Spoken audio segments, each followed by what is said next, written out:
تہجد کی ہر رکعت میں سورہ اخلاص پڑھ سکتے ہیں کیا؟ تہجد کی ہر رکعت میں سورہ اخلاص پڑھ سکتے ہیں؟ نیز ایک رکعت میں کتنی بار سورہ اخلاص پڑھ سکتے ہیں؟ جتنی بار چاہے پڑھ سکتے ہیں، ہر رکعت میں بھی پڑھ سکتے ہیں، لیکن افضل یہ ہے کہ کبھی کبھار ایسا کریں. باقی کوشش یہی کریں کہ عام معمول جو نبی صلی اللہ علیہ وسلم کا تھا کہ ہر رکعت میں الگ سورت پڑھتے تھے، تو عام معمول یہی بنائیں. کبھی کبھار جوش ہے، سورہ اخلاص پڑھنے کا بڑا دل کر رہا ہے تو پھر پڑھ لیں، زیادہ بھی پڑھ لیں. حدیث سے یہ بھی ثابت ہے. تہجد کی نماز سنت ہے یا نفل؟ تہجد کی نماز سنت ہے یا نفل؟ صادق رفیق انڈیا سے. دیکھیں یہ سنت یا نفل یہ ٹرمز ہیں، اصطلاحات ہیں جو ایک دوسرے کے معنی میں بھی استعمال ہوتی ہیں. نفل کہتے ہیں اضافی نماز جو فرض نہ ہو، اس لحاظ سے تو تہجد نفل نماز ہے. لیکن ہر نفل پر نبی صلی اللہ علیہ وسلم نے پابندی نہیں کی ہے، اہتمام نہیں کیا ہے. تو جو وہ نوافل جن کا آپ صلی اللہ علیہ وسلم نے اہتمام کیا یا آپ ان کو پڑھا کرتے تھے تو ان کو سنت کہا جاتا ہے. تو اس لیے تہجد اس لحاظ سے نفل ہے کہ فرض واجب نہیں، لیکن اس لحاظ سے سنت ہے کہ محض ایک عام نوافل کی طرح اس کی فضیلت نہیں ہے، بلکہ آپ صلی اللہ علیہ وسلم کی عادت تھی، تو اس لحاظ سے یہ سنت ہے. تو بہتر لفظ اس کے لیے سنت ہی ہے، اور یہ عام سنت نہیں ہے، اس کی بے پناہ فضیلت ہے. قرآن مجید میں اللہ نے اہل جنت کی جہاں بھی صفات بیان کی ان میں تہجد کا بھی عموماً ذکر کیا ہے. جیسے قرآن مجید میں آتا ہے کہ الذین یبیتون لربہم سجدا وقیاما، ہمارے جو نیک بندے ہیں وہ راتوں کو ہمارے سامنے سجدہ اور قیام کرتے ہیں. اور سورہ سجدہ میں اللہ تعالیٰ کے ارشاد ہے تتجافى جنوبهم عن المضاجع يدعون ربهم خوفا وطمعا، کہ ہمارے نیک لوگوں کے پہلو رات کو بستروں سے جدا ہو جاتے ہیں اور اپنے رب کو پکارتے ہیں خوف اور امید سے. تو یہ ساری چیزیں ہیں. نبی صلی اللہ علیہ وسلم نے ایک صحابی کے بارے میں فرمایا کہ فلاں کتنا ہی اچھا ہے، کاش وہ تہجد پڑھ لیتا. تو اس طرح کی روایات ہیں. تو آپ صلی اللہ علیہ وسلم نے عبداللہ بن عمر کے بارے میں فرمایا، ان کو وصیت کی، ان کے بارے میں صحابی سے فرمایا کہ یہ تہجد کی کا اہتمام کریں تو کیا ہی خوب ہے. عبداللہ بن عمر فرماتے ہیں اس کے بعد سے میں نے کبھی تہجد نہیں چھوڑی ہے. تو ایسی بہت ساری روایات ملتی ہیں. سورہ مزمل کا پورا دوسرا رکوع ہے ہی تہجد سے متعلق. ان ربک یعلم انک تقوم ادنی من ثلثی اللیل ونصفہ وثلثہ وطائفۃ من الذین معک واللہ یقدر اللیل والنہار، کہ آپ پوری رات تہجد نہیں پڑھ سکتے. آپ کو دن میں یعنی آپ کے جو ساتھی ہیں ان کو مزاربت بھی کرنی ہے، دنیا کے معاملات بھی نمٹانے ہیں، دن میں بعض دفعہ جہاد بھی کرنا ہے، تو آپ رات کا کچھ حصہ اٹھ جائیے، آپ بھی اور آپ کے ساتھی بھی. تو بہت ہی اہتمام ہے. اور فقرؤوا ما تیسر منہ، اور اس میں جتنی تلاوت ممکن ہو آپ اللہ کے سامنے کھڑے ہوں اور قرآن کی تلاوت کیجیے.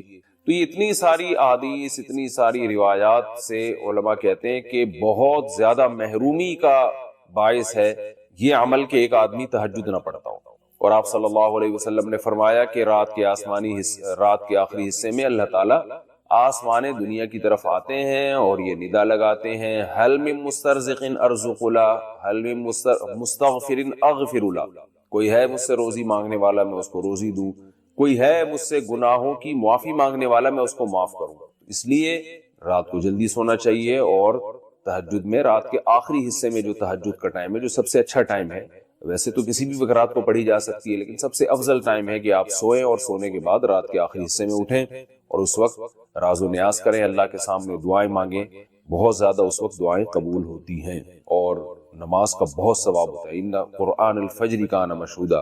وطر کے بعد کیا تہجد کی نماز پڑھ سکتے ہیں؟ سنا ہے کہ وطر پڑھنے کے بعد کوئی بھی نفل پڑھنا مکروہ ہے، کیا تہجد کی نماز بھی نہیں پڑھ سکتے؟ بنت طالب کراچی سے. رسول اللہ صلی اللہ علیہ وسلم کا ارشاد ہے اجعلوا آخر صلاتکم وطرا، وطر کو سب سے آخری نماز بناؤ. اس بیس پر بہت سے علماء کی رائے ہے کہ وطر سب سے آخر میں پڑھنا چاہیے اور وطر کے بعد کوئی نفل نہیں. اور ہمارے شیخ حضرت مفتی رشید احمد صاحب رحمہ اللہ کا موقف بھی یہی ہے، اور احسن الفتاوی میں اس پر بڑا زبردست مدلل رسالہ بھی ہے. لیکن ناجائز کوئی بھی نہیں کہتا، یعنی افضل ہے کہ وطر سب سے آخر میں پڑھے جائیں. لیکن وطر اگر کسی نے پہلے پڑھ لیے تو اس کے بعد بھی نفل پڑھنا بھی جائز ہے اور نماز پڑھنا بھی جائز ہے، کچھ بھی پڑھ سکتے ہیں، ناجائز نہیں ہے. افضل ہے، افضل کہ سب سے آخر میں. ناجائز نہیں ہے کیونکہ نبی صلی اللہ علیہ وسلم سے تو ثابت ہے صحیح سند سے کہ آپ نے وطر کے بعد 2 رکعت پڑھے ہیں. تو راجح یہی ہے کہ وہ 2 رکعت بھی وطر سے پہلے پڑھ لیں آپ، لیکن کوئی پڑھ لے تو ناجائز نہیں. خاص طور پر جس کو یہ امید نہ ہو کہ تہجد میں میری آنکھ کھلے گی، وہ اگر وطر چھوڑ کے سو جائے گا اور رات کو آنکھ نہ کھلی تو وطر قضا ہو جائیں گے، اور وطر کی نماز واجب ہے۔ آپ صلی اللہ علیہ وسلم کی صحیح حدیث ہے اس بارے میں، من لم یوتر ان اللہ زادکم صلاۃ الا وہی الوتر، اللہ نے ایک اور نماز ہمارے لیے بڑھا دی اور وہ وطر ہے۔ تو وطر کے وجوب کے بڑے مضبوط دلائل ہیں، بہت سخت تاکید ہے وطر کی، تو اس کو آپ قضا نہیں کر سکتے۔ تو اگر رات کو آنکھ کھلنے کا خوف نہ ہو کہ پتہ نہیں آنکھ کھلے گی نہیں کھلے گی، تو پھر آپ کو چاہیے کہ عشاء کی نماز کے ساتھ ہی وطر پڑھ لیں، پھر اگر آنکھ کھلتی ہے تو تہجد بھی پڑھیں، تہجد کو ضائع نہ کریں۔ تو بہتر یہی ہے کہ وطر سب سے آخر میں ہو، لیکن پہلے پڑھ لیے تو بھی بلا کراہت، بغیر کسی کراہت کے نماز پڑھنا جائز، اس میں کوئی مکروہ نہیں ہے۔ تہجد کا صحیح وقت کیا ہے؟ تہجد کے اوقات کے بارے میں تفصیل سے بتا دیں۔ یہاں 4 بجے فجر کی اذان ہوتی ہے، کیا ہم 3:30 بجے اٹھ کر تہجد پڑھ سکتے ہیں؟ کیا اس سے ہمیں تہجد کی فضیلت حاصل ہو جائے گی؟ سہرش کشمیر سے پوچھتی۔ تہجد کا جو وقت ہے نا، وہ رات کا آخری حصہ بہتر وقت، اور رات کا آخری حصہ کیا ہوتا ہے؟ آپ جو چارٹ ہوتا ہے یا جو نقشے ہوتے ہیں جس میں سحری کا وقت لکھا ہوتا ہے، وہ ہر علاقے میں مختلف ہے، تو آپ وہ دیکھیں یا نیٹ پہ سرچ کر لیں۔ نیٹ پہ ایسی اپلیکیشن آتی ہیں جو ڈاؤن لوڈ کر لی جائے تو آپ کو پتہ چل جائے گا کہ صبح صادق کب شروع ہو رہی ہے۔ تو صبح صادق کا جو وقت ہے اس سے پہلے کا وقت فجر کا تہجد کا وقت ہے، جو سحری کا آخری وقت ہوتا ہے جس میں ہم سحری کھا کے ختم کرتے ہیں۔ تو اذانوں کا اعتبار نہیں ہے، کیونکہ اذانیں تو اکثر صبح صادق کے کافی دیر کے بعد جا کے ہوتی ہیں، تو اذان سے پہلے نہیں، آپ نے وہ نقشہ میں ٹائم دیکھ کے رکھنا ہے کہ صبح صادق کا وقت آپ کے علاقے میں کتنے بجے شروع ہو رہا ہے۔ اگر 4 بجے شروع ہو رہا ہے تو 4 بجے سے پہلے جو نماز پڑھی جائے گی نفل نماز، وہ تہجد کی نماز ہوگی، اور 4 بجے کے بعد جو پڑھیں گے وہ تہجد نہیں ہوگی، بلکہ اس میں تو نماز پڑھنا مکروہ ہے سوائے فجر کی 2 سنت۔ تو اس میں اگر اذان ہو بھی جائے تو وہ یعنی اگر 4 بجے سے پہلے اذان ہو گئی ہے تو اذان ہونے کے باوجود فجر کا وقت داخل نہیں ہوا، اور اگر 4 بجے کے بعد اذان ہوئی ہے تو 4 بجے آپ کے نقشے میں ٹائم لکھا ہے تو 4 بجے اذان کا وقت 4 بجے صبح صادق شروع ہو چکی۔ تو اذان کا اعتبار نہیں ہے، وہ نقشے کا اعتبار ہے، اس میں آپ دیکھیں صبح صادق کا ٹائم کیا ہے۔ صبح صادق کا جیسے ہی ٹائم داخل ہوگا تہجد کا وقت ختم اور فجر کا شروع۔ مفتی صاحب اس حدیث کے بارے میں آپ نے فرمایا تھا کہ یہ بہت ضعیف ہے کہ اللہ پاک رات کے آخری حصے میں آسمان دنیا پر آتے ہیں اور اعلان کرتے ہیں کہ جس کو جو مانگنا ہے وہ مانگو، میں اس کی وہ حاجت پوری کروں گا۔ تو پھر رات کو اٹھ کر تہجد پڑھنے میں اللہ سے مانگنے کے بارے میں بتا دیجئے۔ بھائی میں نے تو ایسا نہیں کہا کہ یہ حدیث بہت ضعیف ہے، رات کے آخری حصے میں اللہ تعالیٰ آتے ہیں، آپ نے میری طرف ایسے ہی نسبت کر دی۔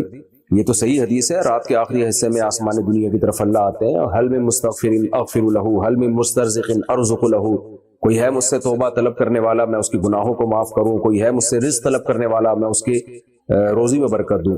یہ صحیح، میں نے نہیں کہا کہ یہ ضعیف حدیث ہے۔ مفتی صاحب 5 بھائی اور ان کے بیوی بچے ساتھ میں رہتے ہیں، اور 4 بھائیوں میں کوئی کم اور کوئی زیادہ کما لیتا ہے، اور ایک بھائی معذور ہے، ایک بھائی نے ساری زمین جائیداد اپنے نام کر لی ہے، اب ان سب کا جائیداد میں حصہ کیسے ہوگا؟ دیکھیں چاروں بھائی جب ساتھ رہتے ہیں اور مشترکہ کماتے ہیں تو اگر کاروبار بھی ایک ہے تو پھر کوئی کم کوئی زیادہ کمائے تو بھی سب اس میں مشترک ہی ہوتے ہیں، جب تقسیم ہوگا تو برابر برابر ہوگا۔ لیکن سب کا اپنا الگ الگ بزنس اگر ہے تو پھر جو زیادہ کما رہا ہے یا کم کما رہا ہے اس میں جو گھر میں خرچ ہو گیا وہ تو سب میں مشترک ہی ہوگا، لیکن سب نے الگ الگ کوئی پراپرٹی اپنے پیسوں سے بنائی ہے تو وہ اس کی ہوگی۔ باقی ایک بھائی نے اگر ساری جائیداد زمین اپنے نام کر لی ہے تو اس سے وہ اس کی ہوگی نہیں، یہ ذہن میں رکھیں، یہ نہیں ہوگی ان کی، بلکہ دیکھا جائے گا اس جائیداد میں کس بھائی نے کتنا حصہ ڈالا تھا اس کی خریداری میں۔ یعنی بڑے بھائی نے اگر مثال کے طور پر یہ کام کیا ہے تو دیکھا جائے گا کہ باقی بھائیوں کا اس میں کتنا شیئر تھا، کتنا ان کی پارٹیسپیٹ کیا تھا یا کتنا تعاون کیا تھا، تو ہر شخص اس میں ان کے ساتھ شریک ہوگا۔ اور اگر یہ ابا کا بزنس تھا جس میں سارے بھائی مشترکہ طور پر کاروبار کر رہے ہیں تو پھر تو اس میں بہنوں کا بھی حصہ ہوگا۔ تو بھائیوں نے ابا کے بزنس کو جتنی مرضی ترقی دیں اس سے وہ بھائی اس بزنس کے مالک نہیں بن جاتے، خوب سمجھ لو۔ کیا ہری جان کے ہاتھ کا بنا ہوا کھانا کھا سکتے ہیں؟ ہری جان کیا ہوتا ہے بھائی صاحب؟ انڈیا میں ہری جان سب سے چھوٹی ہندو کاسٹ ہے، بھائی کھا سکتے ہیں ہاتھ کا بنا ہوا کھانا، کسی کو بھی کھا سکتے ہیں۔ اگر طواف کے دوران بھولے سے چہرے پر کپڑا لگ جائے اور یاد آنے پر بھی بدلنے کا موقع نہ ملے تو اس کے بارے میں کیا حکم ہے؟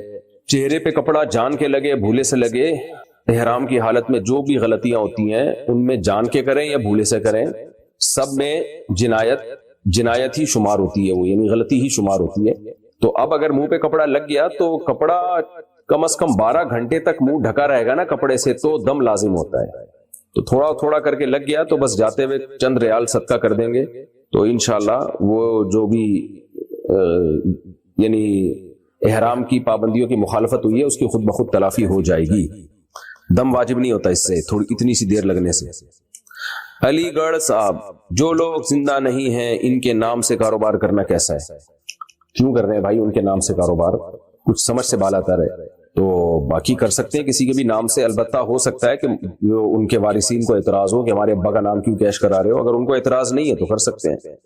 اذان میں حی علی الصلاۃ اور حی علی الفلاح پڑھتے وقت رخ دائیں طرف اور بائیں طرف کرنے کا کیا مطلب ہے؟ یہ سنت عمل ہے، دائیں طرف بائیں طرف.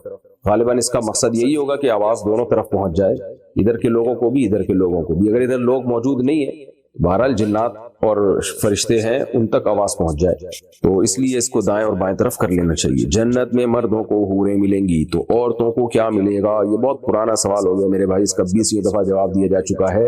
دیکھو جنت جو ہے، جنت وہ آپ کی ہر خواہش پوری ہونے کی جگہ ہے. تو جس کی جو خواہش ہوتی ہے وہ پوری ہوگی نا. اللہ تعالیٰ نے مرد اور عورت کو ایک الگ الگ جنس بنایا ہے خواہشات کے اعتبار سے. تو عورتوں کو زیادہ مردوں کی خواہش ہوتی نہیں ہے. عورت ایک ہی مرد چاہتی ہے، یہ اس کی نیچر ہے. جس عورت کو ایک ٹائم پہ 2-3 مردوں کی ضرورت ہو، اس کا مطلب وہ عورت نہیں ہے، اس کی تو فطرت خراب ہو چکی ہے. تو مرد ہوتا ہے جو جس میں اللہ نے ڈیزائرز بھی زیادہ رکھی ہیں اور اس کو زیادہ شادیوں کا شوق بھی ہوتا ہے. تو اس لیے اللہ تعالیٰ نے ہر ایک کی جنت میں جو ہے نا، ہر شخص کی خواہش کے مطابق جنت میں نعمتیں رکھی ہیں. تو اس لیے مردوں کو اللہ نے، مرد جو چاہتے ہیں ہماری زیادہ بیویاں ہوں، وہ منہ سے بے شک نہ بولتے ہوں شرم کی وجہ سے، یا ان کو خطرہ ہو کہ ایسا نہ ہو بیگم کو زوردار کرنٹ لگ جائے، یہ سنتے ہی شوق میں چلی جائے. وہ ایک الگ بات ہے، گھر کا ماحول خراب نہیں کرنا چاہتے تو، لیکن شوق تو ہوتا ہے. آدمی ہے وہ تو شوق ہوگا اس کو لازمی، اس کی فزیکل ریکوائرمنٹ بھی ہے. یہ تو عورت کو نہیں ہوتا یہ. تو اس لیے یہ شوق ہی مردوں کا ہے. اس لیے اللہ نے مردوں کے لیے یہ رکھا ہے کہ زیادہ بیویاں ہوں گی تمہاری، جنت دنیا والی بھی ہوگی، اس کے علاوہ بھی ہو رہی ہوں گی. اور عورت کو یہ شوق ہی نہیں، بلکہ عورت کی توہین ہے اس میں، کیونکہ شوہر جو ہے بہرحال سربراہ ہوتا ہے. سربراہ ایک ہی ہوتا ہے، ماتحت جتنے مرضی ہوں. ایسا اگر ہم یوں کہہ دیں کہ کئی بیویوں کا ایک شوہر، تو اس میں کوئی عورت کی توہین نہیں ہے، کیونکہ سربراہ ہے نا، ایک ہے. اگر ہم یوں کہہ دیں کہ ایک عورت کے کئی شوہر، اس کا مطلب یہ ہوا کہ ماتحت کے کئی سربراہ ایک سے زیادہ ہونا آپ کی ذلت ہے. اس میں 6 باس ہیں آپ کے، تو پاگل ہو جاؤ گے بھائی تم تو. اگر تمہارے باس ایک ہی ہوتا ہے، سربراہ ایک ہی ہوتا ہے، اسی میں عزت ہے. تو عورت کی عزت اس میں ہے کہ اس کا ایک شوہر ہو، ایک سے زیادہ نہ ہو. اس لیے جنت میں اللہ نے عورت کے لیے ایک شوہر رکھا ہے. اور مرد کی عزت اس میں ہے کہ اس کی بیویاں زیادہ ہوں، اس لیے اللہ نے جنت میں مرد کے لیے زیادہ بیویاں رکھی. یہ تو یورپ نے اور مغربی دنیا نے مرد اور عورت کو ایک سیم قرار دے دیا، ورنہ حقیقت یہ ہے کہ مرد اور عورت دونوں الگ الگ جنس ہیں، ان کی نفسیات الگ ہیں، ان کے ذمہ کام الگ الگ ہیں. خواتین کے ہاں ولادت ہوتی ہے، حیض و نفاس کے مسائل ہوتے ہیں، مردوں کے ہاں یہ نہیں ہوتے. مردوں کے مسائل الگ ہیں، ان کے ہاں کہ محنت مشقت والے کام کرنے، انہوں نے میدان جنگ میں لڑنا ہے. بیسیوں قسم کے دونوں کی الگ الگ ایکٹیویٹیز ہیں، تو اس لیے دونوں کے ایک دوسرے پہ قیاس نہیں کیا جا سکتا. باقی خواتین کو جنت میں بہت نعمتیں ملیں گی جو خواتین کے حساب سے ہوں گی. ہر عورت چاہتی ہے، سب سے زیادہ خواہش ہے مجھ میں حسن و جمال بہت زیادہ ہو، تو اللہ نے جنت کی عورت کو بہت زیادہ حسن و جمال دیا ہوگا. پھر کھانا پینا اور خریداری، جنت میں باقاعدہ بازار لگیں گے. تو یہ ساری نعمتیں اللہ تعالیٰ نے خواتین کے لیے بھی رکھی ہیں. تو اس لیے کوشش اس کی کرنی چاہیے جنت میں چلے جائیں، ہم کسی طریقے سے چلے جائیں تاکہ ہر خواہش ہماری وہاں جا کے پوری ہو. ہاں کسی کو یہ خیال ہو کہ اگر کسی کو خواہش ہی ایسی پیدا ہو رہی ہے، وہی ایک صاحب مجھے کہنے لگے اگر جنت میں کسی کا چرس پینے کا دل چاہ رہا ہے، میں نے کہا چرسیوں کے لیے جہنم ہے بھائی، چرسیوں کے لیے جنت اللہ نے کب کہا کہ ہے؟ تو جنت میں تو پاکیزہ لوگ جائیں گے نا، تو پاکیزہ ہی صفات ہوں گی ان کی، ان کو پاکیزہ چیزیں ہی پسند ہوں گی. مجھے اپنے کاروبار میں بہت پریشانیاں ہیں، ایسا لگتا ہے کسی نے کچھ جادو کر دیا ہے. جس کو بھی کوئی پریشانی ہو اس کو اس زمانے میں ایسا لگتا ہے کہ کسی نے کچھ کر دیا ہے. اللہ تعالیٰ تو کہتے ہیں ما یفتح اللہ للناس من رحمت فلا ممسک لها، ما یفتح اللہ للناس من رحمت فلا ممسک لها وما یمسک فلا مرسل له من بعد. اللہ کسی کو کوئی نعمت دیں تو کسی کا کوئی دنیا کی طاقت روک نہیں سکتی، اور نعمت نہ دیں تو کوئی اس نعمت کو دلوا نہیں سکتا. یہ تو اللہ کا قرآن میں حکم ہے. تو اب یہ ان چیزوں میں پڑے رہنا بندش ہے. بھائی محنت کرو، کاروبار تلاش کرو، کاروبار میں پیسہ نہیں مل رہا تو ملازمت کرو. سب کو تھوڑی کاروبار میں پیسہ ملے گا. تو کاروبار کو ترجیح دی ہے شریعت نے، لیکن ہر ایک تھوڑی کرے گا. کاروبار بھی لوگوں کا جبھی چلتا ہے جب ان کو ملازم تو ملے. تو کچھ کو اللہ کاروبار کروائے گا، کچھ کو ملازمت سے روزی دے گا. تو جس طرح بھی ممکن ہو محنت کریں، دعائیں کریں. میں بھی دل سے دعا کرتا ہوں اللہ تعالیٰ آپ کو کشادہ رزق حلال نصیب فرمائے. باقی ان چکروں میں نہیں پڑے. اور عامل وامل کے بعد چلا گیا وہ تو اور الو بنا دے گا. گھر سے مسجد دور ہے اور میں ایک فیکٹری میں کام کرتا ہوں، کیا میں سنت چھوڑ کر فرض نماز پڑھ سکتا ہوں؟ سنت موقدہ نہیں چھوڑ سکتے بھائی، کبھی کبھار چھوڑی جا سکتی ہے، لیکن معمول بنا لینا اس کا یہ ٹھیک نہیں ہے. مختصر پڑھ لیا کریں، لیکن سنت موقدہ بھی پڑھنا ضروری ہے. تو کتنا ٹائم لگتا ہے آپ جائیں. اچھا مسجد اگر بہت زیادہ دور ہے تو پھر تو جماعت کی نماز یعنی مسجد کی جماعت لازمی نہیں ہے. اگر زیادہ دور ہے تو اس کا ایک اندازہ یہ لگایا جاتا ہے کہ اگر بغیر لاؤڈ سپیکر کے اس مسجد میں زور سے اذان دی جائے اور شور شرابہ بھی نہ ہو تو آپ تک آواز پہنچے گی کہ نہیں پہنچے گی. بعض علماء نے یہ ایک معیار متعین کیا ہے یہ جانچنے کے لیے کہ کس مسجد کو قریب کہا جائے گا، کس مسجد کو دور کہا جائے گا. تو اگر خاموشی کا وقت اور اس مسجد میں فرض کر لیں بغیر اسپیکر کے اذان دی جا رہی ہے چھت پہ چڑھ کے زور سے، تو آپ تک آواز پہنچ رہی ہے، تو پھر آپ اسی مسجد کی حدود میں آتے ہیں. اور اس کی تائید حدیث سے بھی ہوتی ہے کہ آپ نے صحابی سے فرمایا تسمعون النداء، تم اذان کی آواز سنتے؟ انہوں نے فرمایا ہاں. فرمایا پھر مسجد میں ہی آنا پڑے گا، حالانکہ وہ نابینا صحابی تھے. تو اس سے پتہ چلتا ہے بھائی کہ جس تک اذان کی آواز پہنچ رہی ہے تو وہ، اور اذان کی نیچرل طریقے سے یعنی بغیر لاؤڈ سپیکر کے، کیونکہ لاؤڈ سپیکر کے ذریعے تو پھر کہاں کہاں پہنچائی جا سکتی ہے. تو اگر ہے تو پھر آپ کو مسجد جانا پڑے گا، اور اگر وہ نہیں آواز پہنچ رہی تو پھر مسجد کی جماعت معاف ہے. ایسی صورت میں پھر آپ اپنی فیکٹری ہی میں جماعت کرائیں اور کوشش کریں قریب میں کوئی مسجد کھلوائیں. غسل کے بعد عورت کا سطر کھل جانے سے وضو باقی رہتا ہے یا ٹوٹ جاتا ہے؟ سطر کھلنے سے وضو نہیں ٹوٹتا. کیا موبائل میں قرآن پڑھنے کے لیے وضو ہونا ضروری ہے یا نہیں؟ نہیں ضروری نہیں. مفتی صاحب میں نے آپ کی بہت سی ویڈیوز دیکھی ہیں جس میں آپ نے اللہ کو اللہ میاں کہا ہے، تو کیا ایسا کہہ سکتے ہیں؟ ضرور کہہ سکتے ہیں. میاں کی نسبت چاہے کوئی بھی مانا ہو، جب اللہ کی طرف نسبت کی جاتی ہے تو تعظیم مراد ہوتی ہے. اس سے لغت بہت زیادہ باریکیوں کو نہیں دیکھتی، زبان جو ہے زبان دیکھتی ہے لوگ اس کا کیا مطلب لے رہے ہیں. اس موقع پہ اکثر میں مثال دیتا ہوں، ہم کہتے ہیں فلاں آدمی اتنی صلواتیں سنا کے چلا گیا، حالانکہ صلوات کا لفظ درود کے معنی میں استعمال ہوتا ہے. نماز کی جمع بھی صلوات آتی ہے، دعاؤں کو بھی کہا جاتا ہے، لیکن ہم گالیوں میں بھی استعمال کر رہے ہوتے ہیں. ابے آیا صلواتیں سنا کے چلا گیا. تو چونکہ جس موقع پہ ہم یہ لفظ استعمال کرتے ہیں اس موقع پہ اس کا مطلب دعا نہیں ہوتا. تو لغت جو ہے نا، کوئی بھی زبان اس میں بڑا تسامح ہوتا ہے. لغت کے اپنے کوئی قاعدے نہیں ہوتے. لغت یہ دیکھتی ہے لوگ کس چیز کو کس معنی میں استعمال کر رہے ہیں، تو پھر اہل لغت اسی کو قاعدہ بنا کے بتا دیتے ہیں، اسی کو گرامر بنا کے پیش کر دیتے ہیں. تو اس لیے اللہ کو اللہ میاں کہنے میں کوئی حرج نہیں ہے. بعض لوگوں نے بلا وجہ بول نکالا ہوا ہے. عنایت رنگریز جے پور انڈیا سے، میرے گاہک مجھے نمشکار اور جے شری رام بولتے ہیں. میں 90% تو جواب نہیں دیتا، لیکن کبھی کبھار منہ سے نکل جاتا ہے. اس بارے میں رہنمائی فرمائیں. وہ غیر مسلم ہیں، وہ جو بول رہے ہیں ان پر گورنمنٹ نے بھی کوئی پابندی نہیں لگائی، تو بولنے دیں. آپ رپلائی میں جو ہے ہاتھ ہلا دیا کریں، اس نیت سے ہاتھ ہلا دیا کریں کہ وہ آپ کو گویا رسپیکٹ دے رہے ہیں تو آپ اس رسپیکٹ کا جواب دے رہے ہیں. باقی آپ جواب میں جے شری رام اور وغیرہ وغیرہ نہ بولا کریں آپ، کیونکہ ان کے مذہبی الفاظ ہیں یہ. تو بس آپ یوں کر دیں، ایسے رپلائی کریں، کیونکہ رپلائی نہیں کریں گے تو یہ بد اخلاقی ہے. یہ بد اخلاقی سمجھی جاتی ہے. کوئی بھی عزت دے رہا ہے، چاہے وہ کسی بھی الفاظ میں عزت دے رہا ہو آپ کو، اس کے لحاظ سے تو یہ رسپیکٹ والے ہی الفاظ ہیں نا. تو بس آپ رپلائی میں ایسے اشارہ کر دیا کریں کہ یعنی گویا کہ آپ نے ایک سن لیا ہے اور اچھا رپلائی کر دیا ہے آپ نے. انگلش میں بول دیا کریں how are you? Fine, nice to meet you.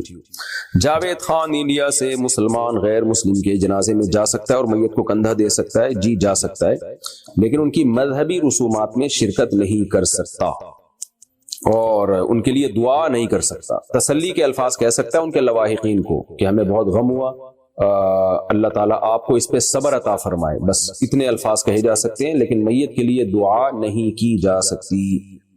کیا جرابوں پر مسح کرنے والے شخص کے پیچھے نماز پڑھنا جائز ہے؟ سعودی عرب میں سب اس کو جائز سمجھتے ہیں، اور اوقات امامت کرنے والے بھی جرابوں پر مسح کرتے ہیں. تو اس نماز کے بارے میں کیا حکم ہے؟ نہیں، جائز نہیں ہے.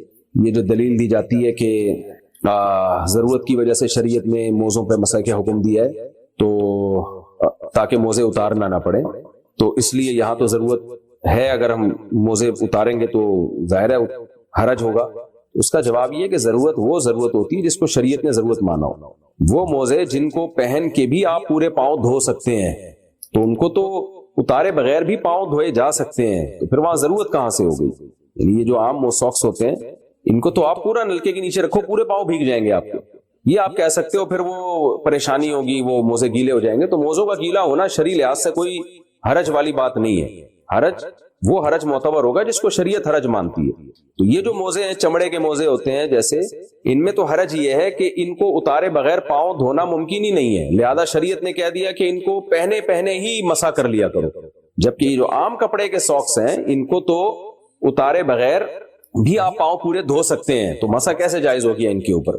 اور رہی یہ دلیل کہ نبی صلی اللہ علیہ وسلم سے موزوں پر مسح ثابت ہے، بھائی نبی صلی اللہ علیہ وسلم سے جس طرح کے موزے یا خفین پر مسح ثابت ہے وہ موزے تھے جو جوتے کے کا آلٹرنیٹ تھے، جوتے کے بغیر استعمال ہوتے تھے، کیونکہ یہ عبادت ہے نا. اور قرآن مجید نے ہمیں حکم دیا پاؤں دھونے کا، تو اتنا واضح حکم بہت ہی واضح دلیل سے تو چھوڑا جائے گا. جس دلیل میں کنفیوژن ہو گئی تو قرآن میں جو پاؤں دھونے کا حکم ہے پھر وہ ترک نہیں کیا جائے گا.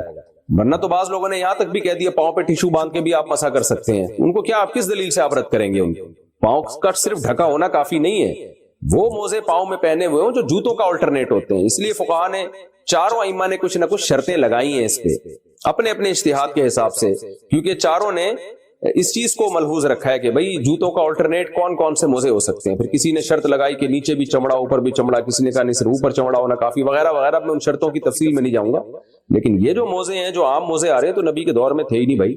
تو نہ یہ وہ والے موزے ہیں نہ ان جیسے موزے ہیں. ضروری نہیں کہ وہ موزے پہنے جو نبی کے دور میں تھے، بلکہ ان جیسے بھی پہنیں گے تو بھی مسح جائز ہوگا. لیکن یہ نہ وہ ہے نہ ان جیسے ہیں، تو انہیں پہن کے تو کوئی بھی پیدل نہیں چلتا. تو اس لیے کوئی بھی کپڑا پاؤں میں چڑھا لو ہلکا پھلکا سا، یا ٹیشو پیپر باندھ لو، کاغذ باندھ لو، اس سے تھوڑی مسح جائز ہو جائے گا اس کے اوپر.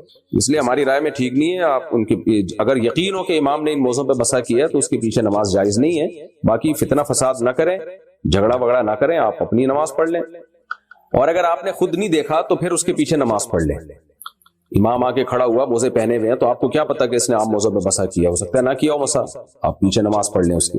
ہاں جب پتا ہے کہ انہوں نے عام موزوں پہ مسح کیا پھر نماز نہ پڑھیں. یہاں بعض لوگ ایک سوال کرتے ہیں کہ اس سے تو مت میں اختلاف پیدا ہوگا. بھائی اختلاف پیدا ہو رہا ہے امام کے عمل کی وجہ سے. اگر امام صاحب کی رائے یہ ہے کہ ان موزوں پہ مسح جائز ہے تو اپنے جب انفرادی نماز پڑھیں تو پڑھ لیں، جب آپ امامت کریں تو آپ کو جمہور کی رائے کا احترام کرنا چاہیے. جمہور علماء فقہا وہ تو اسی کے قائل ہیں کہ بھائی ان پہ مسح جائز نہیں ہے، تو آپ کو چاہیے مقتدیوں کی آپ رعایت کریں کہ میرے اس طرز عمل سے بہت سارے لوگ نماز سے کٹ سکتے ہیں، یا نہیں بھی کٹیں گے تو ان کو وہم اور کنفیوژن تو ہوگی نا کہ پتہ نہیں ہماری نماز قبول ہو بھی رہی ہے کہ نہیں ہو رہی. تو آپ سیدھا سیدھا پاؤں دھو کے آ جاؤ، یا وہ موزے پہن کے مسح کر لو کہ ان موزوں کے مسح کرنے سے سب کے نزدیک نماز جائز ہو جاتی ہے. تو امام کو تو اس کا بڑا خیال کرنا چاہیے کہ اس طریقے سے نماز پڑھے کہ پیچھے سب لوگوں کے نزدیک اس کی نماز ہو جائے، تاکہ پیچھے لوگ مقتدیوں میں خلفشار پیدا نہ ہو، کنفیوژن پیدا نہ ہو. میری شادی بریلیوں میں ہوئی ہے، سسرال میں بہت زیادہ بدعات ہوتی ہیں اور میرے شوہر ہمیشہ مجھ سے بحث کرتے ہیں، کہیں میں غلط راستے پہ نہ چل پڑوں اور میں اپنے بچوں کو کیسے بچاؤں، رہنمائی فرمائیں. ہاں نکاح میں اس کا بڑا خیال کیا شریعت نے کہ اپنا ہم پلہ ہونا چاہیے. تو شادی بریلوی ہو یا دیوبندی ہو، اس سے کچھ دیوبندی میں بھی بڑے بڑے بدعتی پڑے ہوئے ہوتے ہیں، وہ بھی پتہ نہیں کیا کچھ کر رہے ہوتے ہیں، اور بریلویوں میں بعض ایسے بھی ہیں جو ایکسٹریم لیول پہ بدعت کی طرف نہیں جاتے. تو بہرحال جب شادی ہو گئی ہے، شادی سے پہلے سوچنا چاہیے تھا، اب ہو گئی ہے تو اپنے شوہر کی خدمت کریں اور رشتے کو بچائیں اور بدعات میں ان کا ساتھ نہ دیں. جہاں بہت شدید فتنے کا اندیشہ ہو، خدا نخواستہ مار دھاڑ کا، طلاق کا خطرہ ہو، تو پھر مجبوری ہے محبت سے بچوں کو سمجھاتی رہیں، یہی ہو سکتا ہے. بچے بڑے ہوں گے خود ہی سمجھ جائیں گے کیا صحیح ہے کیا غلط ہے انشاءاللہ، اگر آپ ان سے دلیل سے بات کریں گے. فیضان حسین ممبئی انڈیا سے، میں ایک فارمیکیوٹل، یہ کیا لکھا ہے اردو میں ہی لکھا ہوا ہے انہوں نے، فارمیکیوٹیکل کمپنی میں جاب کرتا ہوں. کمپنی کی طرف سے، ہو سکتا ہے پروناؤن میں مجھ سے غلطی ہو رہی ہو بھائی، پرونانسیشن میں غلطی ہو رہی ہو. کمپنی کی طرف سے بیوی بچوں کی دوائی اور حاملہ بیوی کی ڈیلیوری کا بھی پورا خرچہ ملتا ہے. تو کیا اس طرح کمپنی سے علاج کے لیے پیسے لینا جائز ہے؟ جب کمپنی کی طرف سے مل رہا ہے تو ٹھیک ہے، جائز ہے، کیوں نہیں جائز ہے. کیا عورت کو سسر سے پردہ کرنا چاہیے، اور اگر شوہر مر جائے تو کیا سسر نامحرم ہو جاتا ہے؟ کیا وہ نکاح کا پیغام بھیج سکتے ہیں؟ نہیں، سسر ہمیشہ کے لیے محرم ہی رہتا ہے، باپ جیسا ہی رہتا ہے. اسی طرح ساس ہمیشہ کے لیے ماں جیسی ہی رہتی ہے. میاں بیوی کا نکاح جس دن ہوا، ابھی رخصتی نہیں بھی ہو، تو بس ان دونوں کے ماں باپ ایک دوسرے کے ماں باپ بن گئے، تو اس لیے سسر سے پردہ بھی نہیں ہے. لیکن اگر سسر بالکل جوان ہے اور بہو بھی بالکل ینگ ہے، جوان ہے، تو اگر وہ پردہ کر لے تو برا بھی نہیں ہے. یہ کوئی ناجائز بھی نہیں ہے. سعودیہ کے بعض علماء کا یہی فتویٰ ہے، اور اس زمانے میں جو حیا اور تقوی کے زیادہ قریب ہے وہ بھی یہی ہے. تو لیکن بہرحال شریعت میں فرض نہیں ہے، فتنے کے خوف کی وجہ سے یعنی کوئی کرے تو اچھی بات ہے، بہرحال فرض نہیں ہے. لیکن اس سے ہوتا یہ ہے کہ بعض بہویں بالکل ہی گھر میں خدمت نہیں کرنا چاہتی تو وہ بھی سسر سے پردہ کر کے بیٹھ جاتی ہیں. تو یہ بھی غلط ہے کہ آپ پردے کو اپنی سستی کا ذریعہ بناؤ، یعنی سستی ہو اصل میں اس کے لیول پردے کا لگا دو. تو بہرحال سسر ہے باپ کی جگہ ہی محرم ہے، نامحرم نہیں ہے، لہذا شرعاً اس سے پردہ واجب بہرحال نہیں ہے.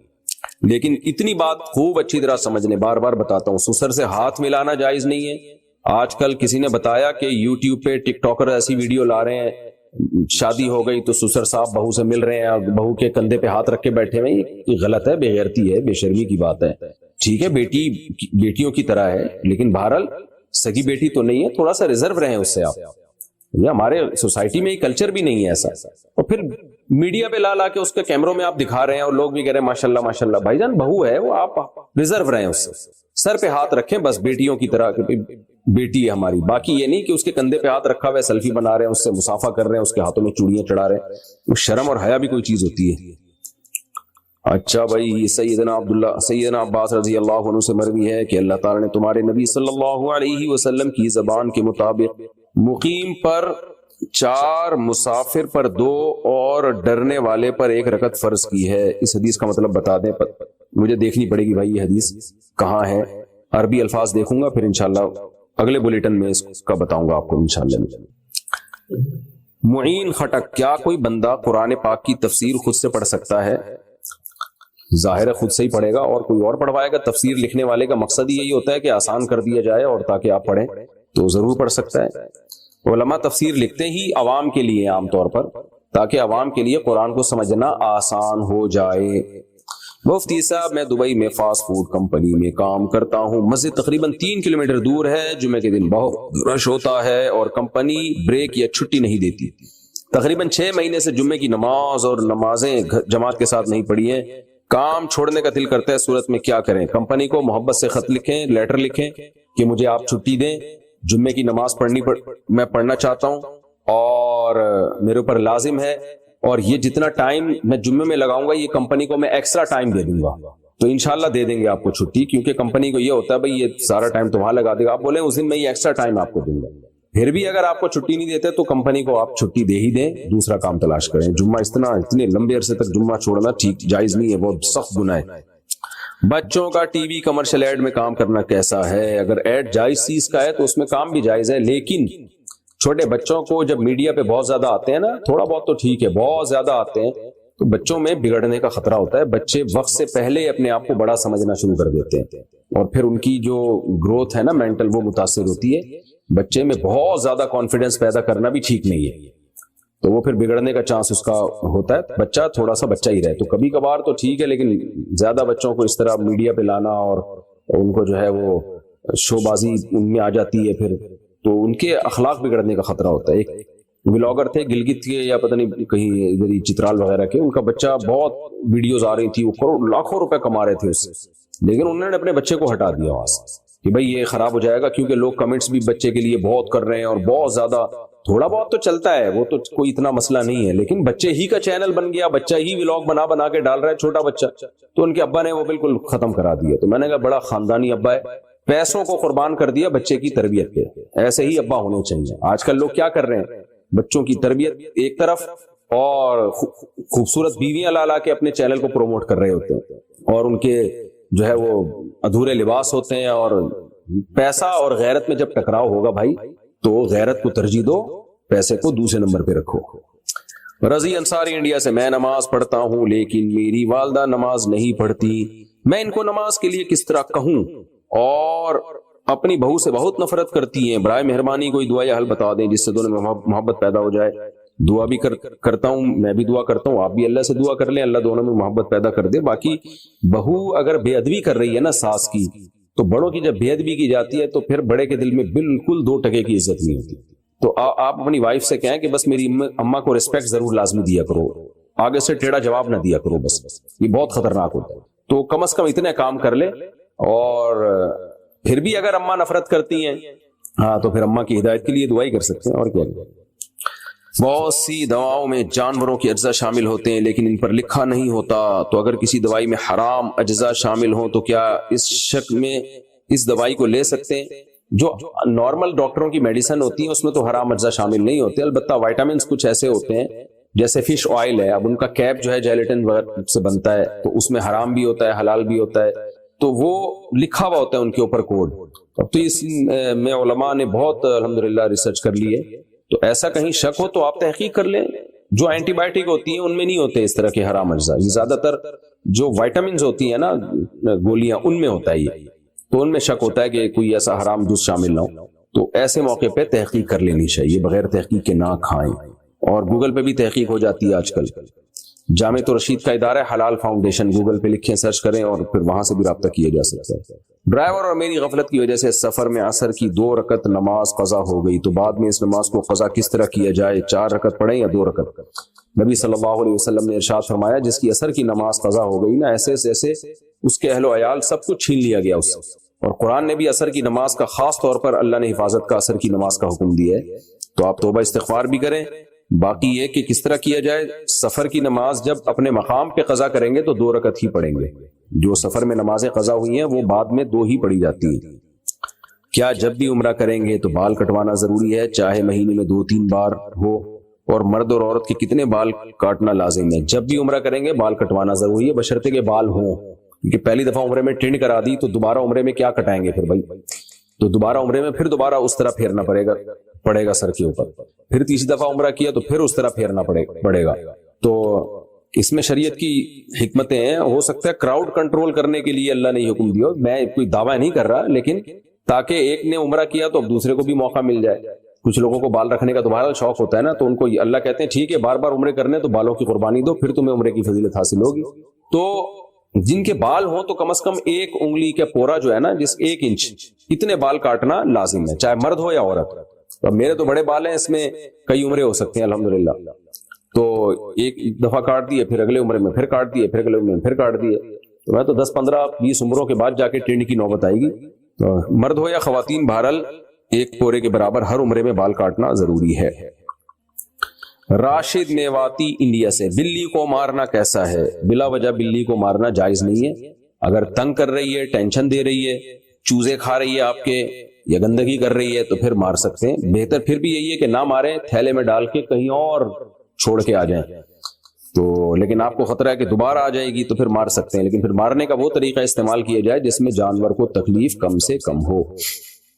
اگر کوئی بابا یہ بتا دے کہ چوری ہوئی چیز کس نے دی ہے تو کیا اس کے پاس جانا جائز ہے؟ جائز نہیں ہے، کیونکہ یہ خود ہی چور ہے، ورنہ یہ بتانا ممکن نہیں ہے کہ کس نے چوری کی ہے۔ اگر یہ بتانا ممکن ہوتا تو سارے بابے بیٹھ کے سپریم کورٹ میں بتا ہی رہے ہوتے فلاں چور ہے فلاں چور نہیں ہے، تو اس لیے یہ خود کسی سے چوری کروا دیتے ہیں، پھر عملیات کر کے نکالتے ہیں فلاں نے چوری کی ہے، وہ خود انوالو ہوتے ہیں اس میں تاکہ لوگوں کا ان پہ اعتقاد مضبوط ہو جائے۔ احمد صاحب کراچی، دل میں قرآن کی قسم کھانا ٹھیک ہے یا نہیں؟ اگر ٹوٹ جائے تو کیا ہوگا؟ دل میں قسم کھانے سے کچھ بھی نہیں ہوتا، اور اگر زبان سے قسم کھائی ہے تو قرآن کلام اللہ ہے، اللہ کی صفت ہے، تو اس لیے وہ قسم منعقد ہو جائے گی اور اس میں توڑا تو کفارہ لازم ہوگا۔ انس ملک دبئی سے، اگر بیوی اپنا سونا شوہر کو نوکری کے حصول کے لیے اس شرط پر دے کہ نوکری کے بعد آپ مجھے اتنا ہی سونا واپس کرو گے، تو کیا بیوی اس سونے کی زکوٰۃ ادا کرتی رہے گی یا نہیں؟ اور جب شوہر سونا واپس چاہے تو اس وقت سونے کی قیمت میں فرق آ رہا ہو تو اس صورت میں کیا کریں؟ اور اگر کچھ عرصے بعد بیوی شوہر سے یہ کہہ دے کہ یہ سونا میں نے آپ کو تحفے میں دے دیا، تو پھر اس سونے کی زکوٰۃ کے کیا حکم ہے؟ بیوی نے جب یہ کہہ دیا کہ یہ سونا میں نے آپ کو تحفے میں دے دیا، پھر تو بیوی سے زکوٰۃ ختم، اب بیوی نہیں دے گی، اب شوہر دے گا زکوٰۃ۔ لیکن اگر صرف قرض میں دیا ہے کہ آپ کی جب جاب لگ جائے تو واپس کر دینا، تو پھر یہ قرض ہے، تو قرض کا اصول یہی ہے کہ جس کو قرض دیا ہو تو قرض دینے والے پر اس کی زکوٰۃ لازم ہے، ہر سال دے گا، بشرطے کہ قرض واپس ملنے کی امید ہو۔ تو اگر بیوی نے شوہر کو سونا دیا اور بیگم صاحبہ کو یقین ہے کہ میرا میاں بہت اچھا ہے واپس کر دے گا، تو پھر تو بیوی پر زکوٰۃ لازم ہے۔ اور اگر دینے کے بعد تھوڑے دنوں میں اندازہ ہو گیا بھائی کچھ پتہ نہیں ہے واپس آئیں گے بھی کہ نہیں آئیں گے، تو پھر زکوٰۃ لازم نہیں ہے۔ اور اگر جب واپس مل جائے، یعنی امید تھی کہ نہیں ملے گا لہذا بیوی نے زکوٰۃ نہیں دی، اب اتفاق سے شوہر نے دے دی سونا واپس کر دیا، یعنی بیوی کو امید ہی نہیں تھی کہ شوہر سونا واپس کرے گا، تو شریعت یہ کہتی ہے بیوی پر زکوٰۃ لازم نہیں ہے۔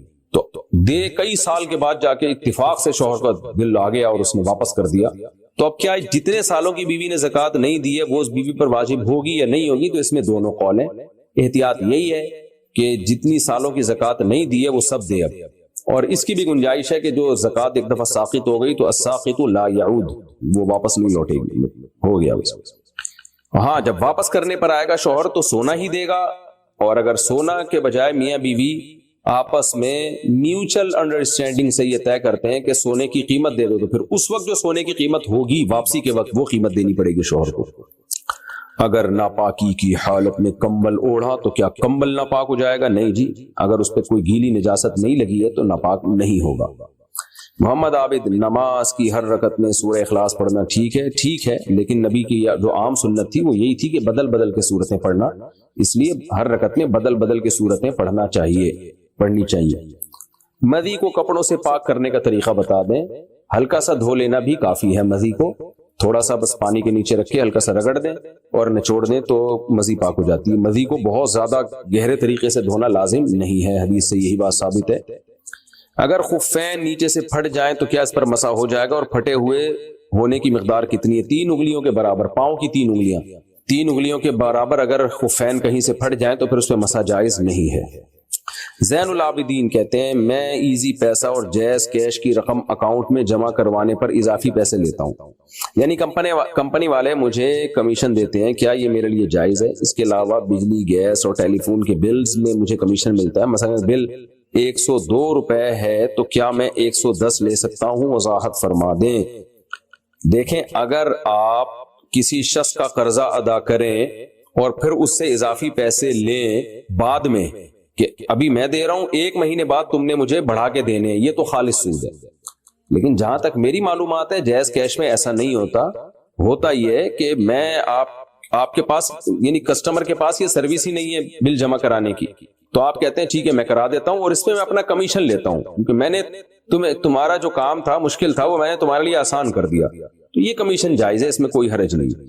اور آپ نے جو کہا کہ کمپنی والے مجھے کمیشن دیتے ہیں، تو ہاں جیسے بجلی، گیس اور ٹیلی فون کے بلز پہ مجھے کمیشن ملتا ہے تو کمپنی والے بھی جو آپ کو کمیشن دیتے ہیں وہ بھی جائز ہے، اس کا بھی سود سے کوئی لینا دینا نہیں ہے، اس لیے کہ قرض کمپنی پہ تھوڑی ہے، قرض تو پبلک پہ ہے نا، جو پبلک نے مختلف کمپنیوں کو پیمنٹ کرنی ہے، تو کمپنی والے آپ کو سہولت دے دیتے ہیں کہ آپ یہ پے کر دیں تو ہم اس کا آپ کو کمیشن دیتے ہیں، تو جائز ہے، اس میں کوئی حرج نہیں ہے۔ آمنہ کراچی سے، کیا میڈیکل امتحانات میں مریض کو ہاتھ لگا کر معائنہ کرنا جائز ہے؟ اکثر پریکٹیکل میں اسے لازم کر دیا ہے اور مریض بھی مرد ہوتا ہے، کیا ایسی صورت میں دستانے پہن لیے جائیں یا مجبوری میں ایسا کرنا جائز ہے؟ ہاتھ نہیں لگا سکتے کسی بھی غیر مرد کو، اور ویسے بھی اسلامی کنٹری ہے، اس میں اس کا خیال کرنا چاہیے کہ خواتین جوان لڑکیوں کو آپ کیوں مردوں کے تجربے کروا رہی ہیں؟ آپ جو مریض خواتین ہوتی ہیں ان پہ بھی تو پریکٹس کی جا سکتی ہے، لیکن ظاہر ہے غیرت ویرت ختم بالکل ہر چیز میں، ہم یورپ کو فالو کر رہے ہیں اور انگریزوں کو فالو کر رہے ہیں، بس ان کی ترقی دیکھی بھی ہم نے، ان کا جو بے حیائی والا ماحول ہو گیا اور ترقی کے نام پہ جو ترقی میں مست ہو کے جو انہوں نے اپنا خاندانی نظام تباہ و برباد کر دیا اور